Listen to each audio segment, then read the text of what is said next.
Tá? Então, a elastografia foi? Tá ligado? Tá. Não, também não. É a ciência da criação de imagens de forma não invasiva, utilizando as características mecânicas do tecido, as propriedades mecânicas detectadas pela palpação,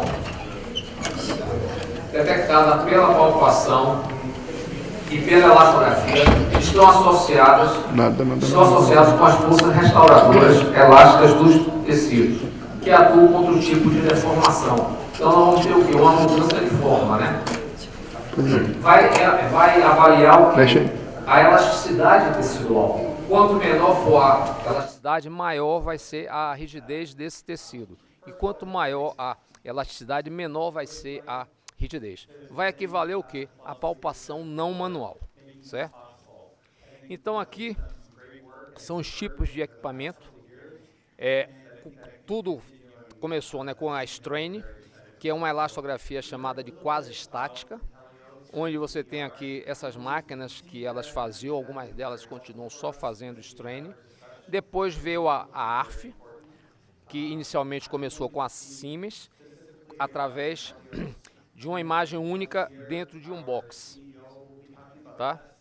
E aí começou-se a fazer a medida da velocidade da onda de cisalhamento, que é a elastografia transitória, que é conhecida como FibroScan, onde você tem uma linha, uma medida única, na média dentro de uma linha.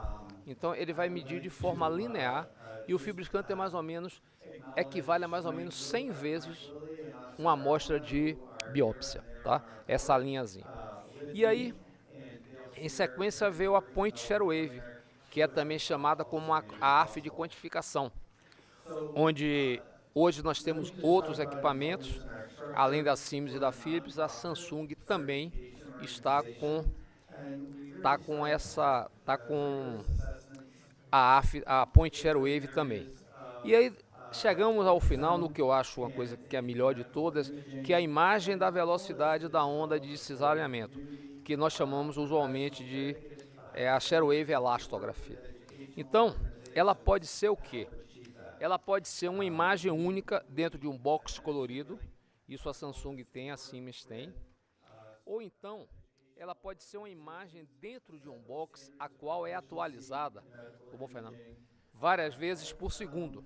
Então nós temos alguns equipamentos que têm essa técnica, mas o que nós temos visto é um delay entre o modo B e a imagem de Share Wave. O aparelho da Supersonics, ele é um aparelho que você não tem delay. É o único aparelho do mercado que realmente não tem delay. O da Philips, ele está realmente muito bom. Ele tem um certo delay, mas eles têm um grande problema, eles não têm ainda os valores de corte, eles não têm os cutoffs. E não adianta você ter um equipamento sem cutoff. Equipamento sem cutoff, você não vai utilizar ele para nada, você não vai quantificar. Porque quando nós temos, por exemplo, uma estenose de carótida, é uma velocidade acima de 200 centímetros por segundo, por exemplo, vai ser 250 centímetros por segundo de velocidade em qualquer marca de equipamento, mas isso não ocorre com a elastografia. Cada máquina tem os seus próprios parâmetros. Como nós temos uma geração de Share Wave diferente de máquina para máquina, essa onda de cisalhamento vai se propagar também de forma diferente. Então, a velocidade termina mudando.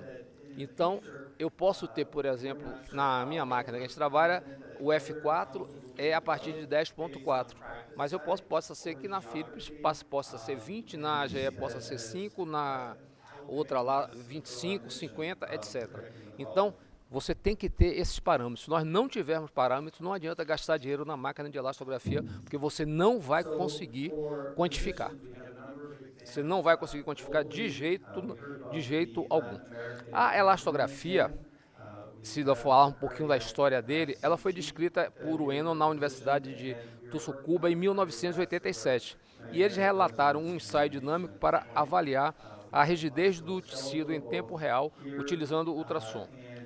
conceito da formação de imagem para avaliação da rigidez tecidual foi publicado por Orfih, na Universidade do Texas, em 1991, sob o nome de elastografia, ou seja, imagem do deslocamento do tecido que tinha sido comprimido pela pressão do transdutor contra a pele do paciente. E o método de imagem da elasticidade do tecido foi publicado por China na Universidade de Kyoto em 2001. E o primeiro sistema de elastografia por ultrassom disponível comercialmente com o nome de elastografia em tempo real, Real-Time Elastography, no ano de 2003, através da Hitachi. Esse foi o primeiro aparelho que foi colocado no mercado. A elastografia por ultrassom, porque você pode ter também a elastografia por ressonância magnética, né? Ela utiliza o que? A ultrassonografia para avaliar a distorção do tecido. E a deformação pode ser representada por uma imagem de elasticidade, que é o elastograma, que nós temos aqui, ou com uma medida local em uma das três maneiras. A tensão do tecido pode ser calculada e se traduz produzindo o que é chamado de elastografia por tensão, que é strain elastography, né? Como isso aqui ocorre. Então, o que é que eu faço? Eu faço uma compressão manualmente.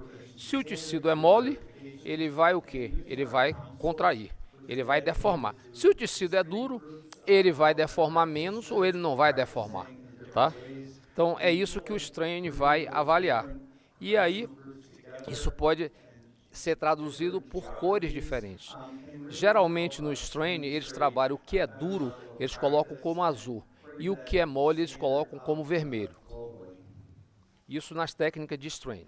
A segunda maneira de mensuração, o deslocamento do tecido pode ser detectado e exibido através do método conhecido como impulso de imagem de força de radiação acústica, que é a ARF, né? Então aqui vocês têm a ARF e agora a gente já não faz mais a pressão. O próprio transdutor emite pulsos e esses pulsos é que vão estimular o tecido. Eu gosto de fazer uma comparação, é como se tivesse uma terra com um terremoto. O que é que ocorre? Vem o abalo sísmico e a terra se abre. Vai abrir para um lado e vai abrir para o outro e as ondas e a terra sai se movimentando. Então esse movimento seria a onda de cisalhamento, né? Entre aspas. Então aqui eu já não faço e aí eu vou ter essa imagem que é produzida pela ARF avaliando a elasticidade do tecido, ou na forma dinâmica, onde os dados são utilizados para registrar a propagação da onda de cisalhamento, a qual é utilizada para calcular os valores da velocidade sem imagem, utilizando métodos tais como a elastografia transitória, que é o FibroScan, e o ponto da onda de corte, que é a Point Shear Wave. Tá. E aqui, então nós estamos vendo o FibroScan, onde eu tenho um vibrador. Esse vibrador ele vai estimular o cristal de ultrassom a enviar os pulsos que vão fazer a geração pelo tecido da onda de cisalhamento. Da mesma forma que a imagem harmônica é feita, tanto a onda de cisalhamento quanto a imagem harmônica, elas não são produzidas pelo aparelho, elas são produzidas pelo tecido do corpo humano. O aparelho faz o quê? O aparelho estimula a produção, seja de harmônica, seja de onda de cisalhamento, e vai o quê? Recebê-la de volta, vai tratar e vai transformar aquilo numa imagem. Então, essas duas técnicas, elas são feitas pelos tecidos do corpo, não são feitas no equipamento. Então aqui vocês veem como nós vamos ter o resultado e vai ser expresso em kPa, em quilopascal. E aí nós vamos ter o que seguramente é o melhor, que são as imagens da velocidade da onda de cisalhamento, incluindo métodos tais como a Shear Wave Elastography, inclusive com 2D e 3D. Tá? Então o que é que nós vamos ter no caso da imagem da Shear Wave Elastography? Nós temos vários pulsos que são emitidos simultaneamente, formando uma imagem cônica, e eu tenho um tecido estimulado em várias profundidades diferentes. Então, com isso eu vou ter o que? Geração de Shear Wave em vários pontos do tecido. E isso daí vai formar a Shear Wave, que vai ser captada pelo aparelho, e a velocidade dessa onda é captada pelo aparelho e pode ser ou traduzida em metros por segundo ou pode ser traduzida em quilopascal.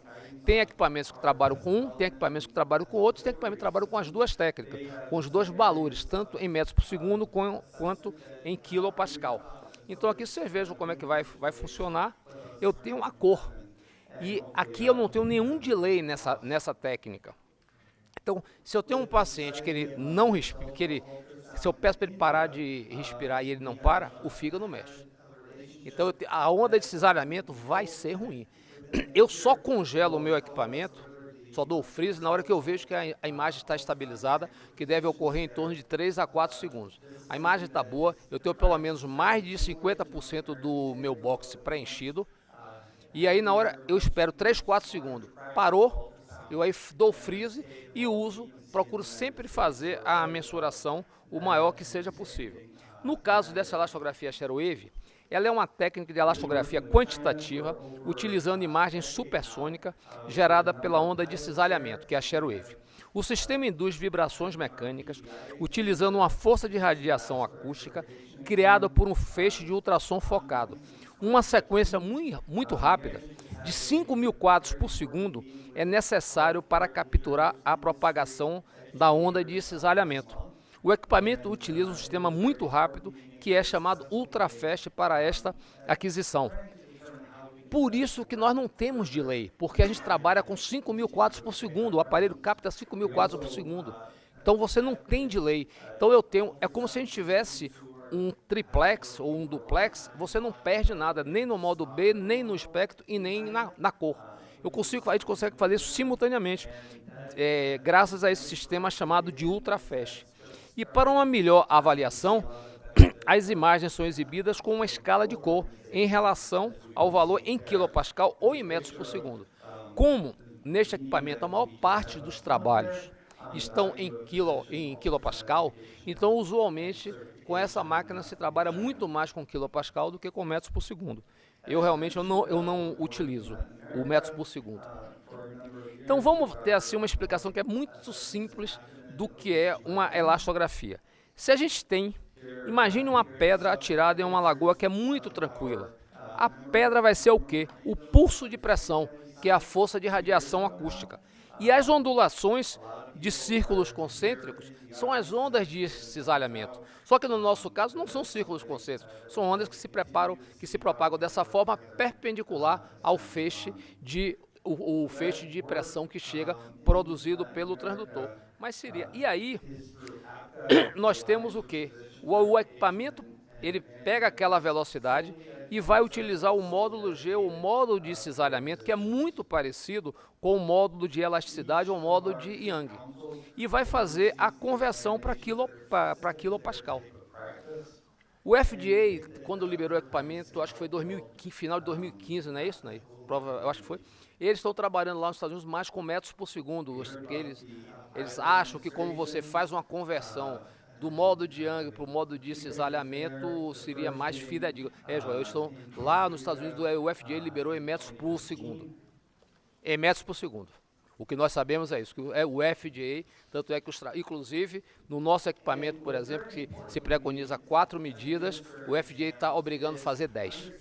Ele não está aceitando que sejam feitas as 4. Inclusive, eu conversei com o Richard Barr, eu assisti uma aula de Richard e ele falou 10 medidas no RCNA, não sei se foi do ano passado ou do ano retrasado. Eu perguntei, Richard, por que você está trabalhando com 10? E ele é muito amigo de Giovanna Ferraioli, que foi quem fez isso daí. Ele disse porque o FDA está pedindo que seja feito em 10 medidas. Então eles estão fazendo 10 medidas e segundo eu soube, aí também acho que eu ouvi falar, que o FDA solicitou que fosse feito metros por segundo e não em quilopascal. Então isso daí eu não sei a confirmação. Mas em relação a metros por segundo, a 10 medidas, seguramente que Richard Barr me falou isso daí. Então, quando nós fazemos a elastografia hepática, seja por que técnica for, usualmente nós colocamos o paciente de decúbito dorsal, com o braço para cima, dobrado na cabeça, para poder abrir o espaço intercostal direito. E esse exame é feito aonde? Segmento 5 e segmento 8, que são os mesmos segmentos onde a biópsia hepática é feita. Então nós vamos fazer no mesmo local da biópsia hepática, tá? Então esta é a posição do paciente e essa é a nossa posição, tá? E aqui nós vamos ter o resultado com o FibraScan. E vocês observem aqui, por exemplo, se eu trabalho com a ARF, esse equipamento é o da Siemens. Então ele trabalha em metros por segundo. Aqui eu tenho F0, F1, F2, veja os valores de corte. E 1,36 a 2,3 metros por segundo seria F4. Então, se eu vou aqui para o Sharewave, para o Supersonics, esse que é o trabalho de Giovanna, ela coloca F0, F1. Uma coisa importante, com os equipamentos de elástico por ultrassom, usualmente a gente não diferencia F0 de F1. Aí é F0, F1 e F2. Do ponto de vista prático, não tem nenhum problema. Por quê? Porque você não trata o paciente com um F1, que aquela fibrose não é significativa. Ela só começa a ser significativa e requerer tratamento a partir de F2. Então, o fato de se você falar que ele não tem fibrose ou tem uma fibrose muito leve, não muda nada para ele. A vida dele continua igual. Mas eu não posso comer F2, porque F2 aí ela já começa a ser, moderada e aí a coisa muda. Então, esse negócio de F0 e F1 não tem nenhum problema, nós não conseguimos fazer essa diferenciação. Então, esses são os valores de corte que esse equipamento usa. E observem aqui o que a GE preconiza para seus cutoffs, ou seja em metro por segundo, ou seja em quilopascal. Então, observe que ele fala maior do que F3, 11,9. O nosso equipamento é 10,4, no equipamento que nós trabalhamos, né? Então, aqui vocês vejam o F0, F1, feito com o Real-Time Elastography, né, que é uma técnica de strain. Aqui, feito com a ARF, então a velocidade de 1,13. Observe que com a ARF esse box é fixo, eu não consigo aumentar, eu não consigo diminuir. E na hora que eu faço o meu disparo, o aparelho congela. Então, se o paciente respirar, eu não vejo. A mesma coisa com o FibraScan, que eu vou saber o que? Vai vir uma medida ruim, vai vir X. Então, eu sei que aquela medida não é uma medida fidedigna, tá? Então, isso aí termina atrapalhando, porque você faz... Ó, essa medida é muito diferente de você fazer, você saber, eu vou congelar agora porque eu sei que essa onda tá boa, né? Aqui feito com... Isso é o equipamento antigo da Philips, o novo. Eles estão com a imagem com essa mesma imagem que a GE tem e que o Supersonics tem. Essa aqui também é o Sharewave da GE, mas esse box ele tem algumas limitações e há um delay, né? E aqui vejo a diferença quando eu tenho um box maior. Giovanna preconiza no seu trabalho 2,5 por 3,5, então eu sempre tenho trabalhado com esse box. Eu já deixo o aparelho setado com 2,5 por 3,5, eu acho que é a melhor coisa que tem, né? Então, e aí nós vamos botar o box o maior que seja possível, porque com isso eu vou ter uma amostragem de uma área extremamente significativa. Aqui é o equipamento da Toshiba, né? E aqui quando eu já vou para F2, observem que a velocidade com a Point Sharewave vai para 1,34. Aqui é com o equipamento da Sharewave Elastography. Então eu tenho aqui 8,2. Então eu sempre faço 4 medidas e faço uma média dessas 4 médias, né? F3, aqui a gente utilizando o Real Time Elastography. Aqui com a ARF. Aqui com a Sharewave Elastography, então eu tenho 9,1 em uma dessas medidas. Aqui feito com equipamento da Toshiba, né? É Toshiba. Aqui já F4 com o Real Time Elastography. Aqui com o aparelho da ARF. Observe que eu tenho um ACIT. Se esse paciente fosse fazer FibraScan, não faria, porque como eles geram a Sharewave de uma maneira diferente, esse pulso não consegue se propagar pelo meio líquido. Então, como ele não se propaga, ele não chega até o tecido, ele não estimula, ele não gera Sharewave, ele não gera onda de cesariamento. Aqui também é outra ARF, e aqui é a Sharewave do Logic E9. Então, observe que a cor já muda. Diferente do Strain, geralmente com Sharewave nós trabalhamos o que é mole azul e o que é duro vermelho. Então observe que a cor aqui já muda, ele fica um esverdeado, amarelado, meio vermelho. Isso a gente consegue ver. Com esse tipo de equipamento a gente não consegue, mas com o outro que eu não tenho um delay, eu consigo observar essa mudança mais nitidamente. Eu sempre digo, a gente deve fazer o exame e deve fazer um passeio pelo segmento 5 e segmento 8. Por quê? A fibrose hepática ela tem uma distribuição heterogênea pelo fígado. Então é muito frequente eu ter aqui, eu tenho F2 aqui, mas quando eu chego mais para frente eu tenho um F3, ou então eu tenho um fígado normal, e se eu só parar naquela zona, eu vou dar que o paciente é F0 ou F1 quando ele pode ter F2. E com o equipamento em tempo real, a gente vai fazendo, eu sempre faço o mapeamento, eu vou rodando, eu vou mexendo esse box e vou vendo, quando muda uma cor, a cor ele sai do azul, começa a ficar meio esverdeado, pô, aqui mudou. Aí eu só começo a explorar mais aquela área. Então isso é uma coisa extremamente importante. Então hoje eu questiono, será que o padrão ouro da fibrose hepática é a biópsia de fígado? Não sei. Porque depois que você trabalha, né? Fernando está ali balançando a cabeça. O que a gente vê é extremamente interessante. Porque essa fibrose é muito heterogênea, essa distribuição. Então, eles só tiram 2 fragmentos em média e às vezes não consegue uma amostra boa e só está tirando de 2 pontos. A gente não, nós estamos fazendo, digamos, uma biópsia virtual, onde a gente consegue ver onde o fígado é mais duro. A gente enxerga aonde o fígado é mais duro. Então, com isso, a gente tem muito mais segurança e você vai diminuir, digamos, seus falsos negativos, né? E aqui, observe que com a Sharewave Elastography, o box ele fica verde, fica amarelo, e aí eu já sei, eu não preciso nem medir que eu sei, esse fígado é um fígado rígido, quando eu vejo essa cor. E na hora que a gente vai, uma média de 15,2. A tireoide, aqui quando nós fazemos o nódulo benigno pela Real-Time Elastography, então nós vimos o que? Se ele é duro, ele é azul, né? Com o strain. Se ele é mole, ele vai ser vermelho. Então aqui é um nódulo benigno pela Real-Time, pela ARF e pela Sharewave Elastography, tá? Aqui já é um nódulo maligno, observe então como ele é duro, ele vai ficar azul, né? Aqui com a ARF, observe que a velocidade está muito alta, inclusive então ele me dá XXX, ele não consegue mensurar, pode ser ou a velocidade alta ou pode ser artefato, porque eu não consegui mensurar adequadamente, né? E aqui quando eu faço a Sharewave Elastography, observem como ele fica vermelho, ele fica duro. Então a gente trabalha o quê? Com o cutoff, que é o trabalho de Valery, usualmente um KPA máximo acima de 65 kPa. Então aqui eu tenho um KPA de 172, que é esse box aqui que nós estamos avaliando. Então isso é um tumor maligno de tireoide, um papilífero que era. Aqui, linfonodos cervicais com a Real-Time Elastography, se eu faço com a ARF e se eu faço com a Sharewave Elastography. É engraçado, esse caso foi o primeiro caso que eu fiz de linfonodo, eu estava setando o aparelho na minha primeira versão, era a Lídia que estava lá de application. E essa menina é minha funcionária, era minha funcionária. E na hora que eu fiz, eu digo, pô, não tem hilo, tem uma área de liquefação aqui, eu fiquei preocupado.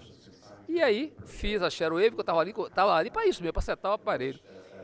Todos, geralmente a gente trabalha com linfonodo, um KPA máximo acima de, o KPA mínimo acima de 32. Aí, todos eram de benigno, eu não consegui nenhum. E aí pedi para o colega nosso lá, que faz PAF, que ele fizesse uma PAF. E realmente foi linfonodo benigno.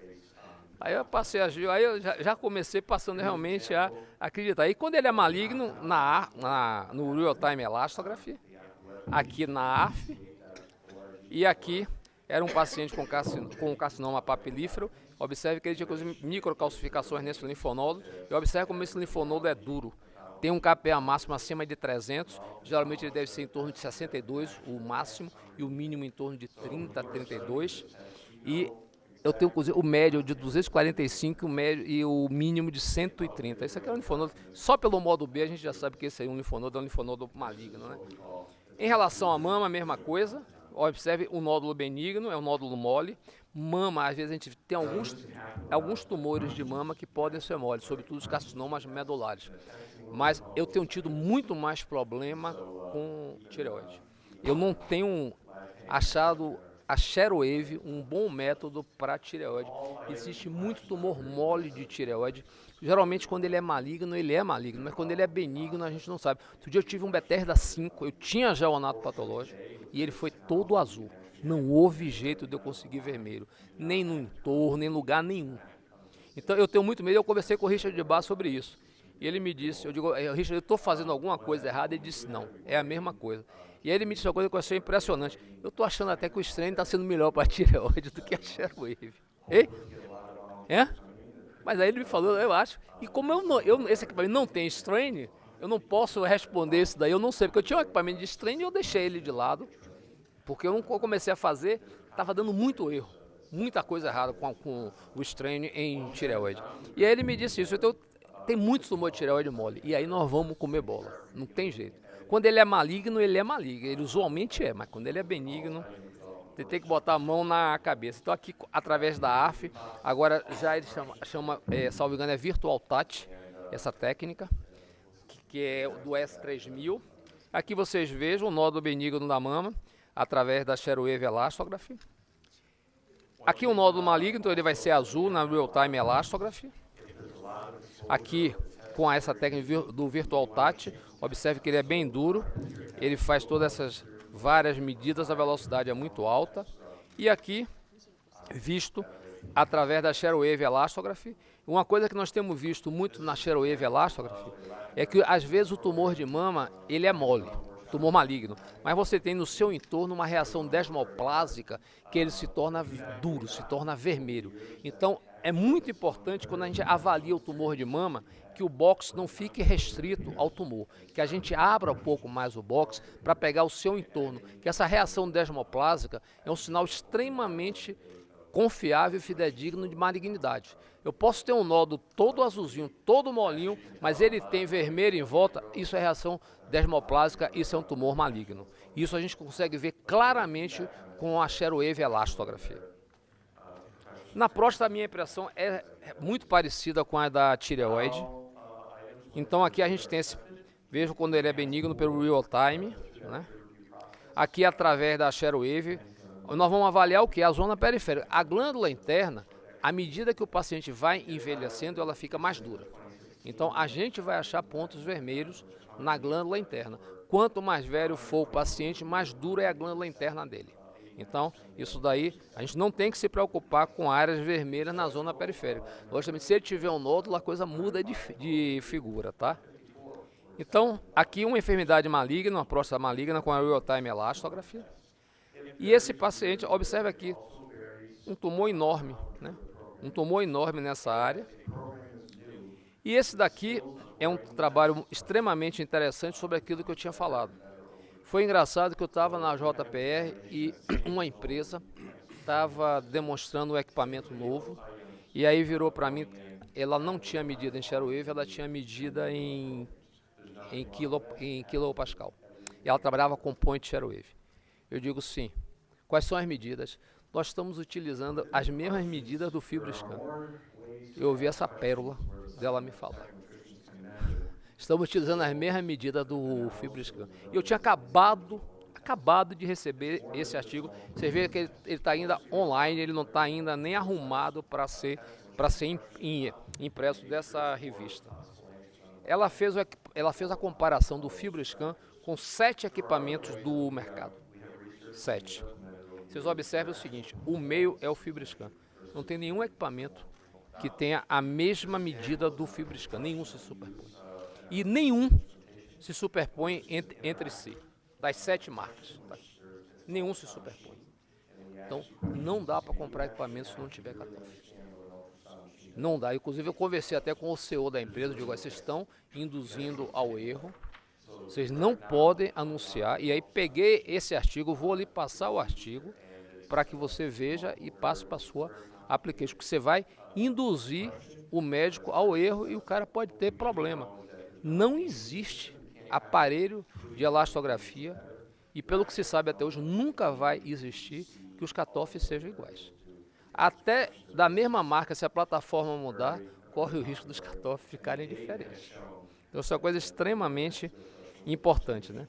Então, o que é que esse trabalho fala? Que os resultados desse estudo mostraram a concordância moderada da maioria das máquinas de elastografia com os resultados do FibroScan, evitando a possibilidade de adoção universal imediata dos valores de corte do FibroScan para definir o estadiamento da fibrose hepática para todas as novas máquinas. Então isso aí já sabe desde o início. Não são superponíveis os resultados. Cada máquina tem que ter o seu próprio cutoff. Então a intenção dessa aula é exatamente mostrar para vocês as diferentes maneiras de se fazer elastografia, mostrar os diferentes equipamentos existentes no mercado, e aí se vocês optarem por comprar, a decisão é de vocês. Qual equipamento que vocês acham melhor trabalhar, mas essas são as marcas que estão aí pelo mercado. Muito obrigado.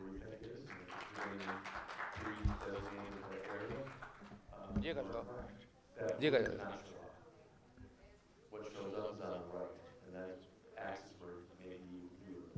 Não, 10 medidas pelo segmento 5, segmento 8. Eu nunca paro em nunca deve fazer em um lugar só, porque a disseminação da fibrose ela é heterogênea. Então você tem que ficar passeando ali pelo segmento 5, segmento 8, pelo espaço intercostal. Não, eu faço das 4. Nos Estados Unidos é que o FDA está obrigando a fazer os 10. É necessário fazer 10 quando você trabalha com Point Share Wave, você trabalha com a ARF, quando você trabalha com o FibroScan. Mas com o nosso equipamento, eu já conversei com Giovana, Fernando também já esteve lá com Giovana, e Giovana é muito tranquila, né, Fernanda, em relação a isso. 4 é o suficiente. O paper dela fala 4. Que é um paper da Hepatology, acho que ela falou isso em 2012, me parece, da Hepatology.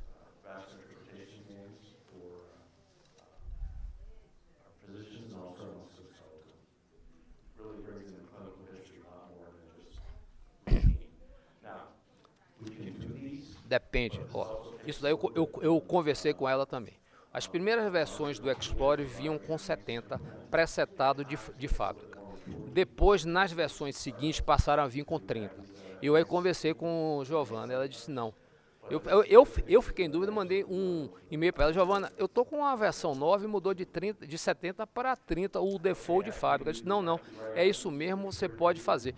Agora, o que eu tenho feito, isso que você falou é verdadeiro, nos fígados muito duros. Quando eu tenho um fígado muito duro, o F4, eu jogo para 70, porque senão o box fica uma infelicidade. É como se fosse o aliasing do Doppler. Isso eu tenho feito. Todo fígado, quando eu vejo que está duro, você vê que a imagem começa a ficar muito feia. Aí quando você joga para 70, você às vezes consegue até um azul. Mas na hora que você joga, aquele ROI em cima, você vai ter 40, 30... Não. Isso é muito bom para um grau de fibrose que seja baixa.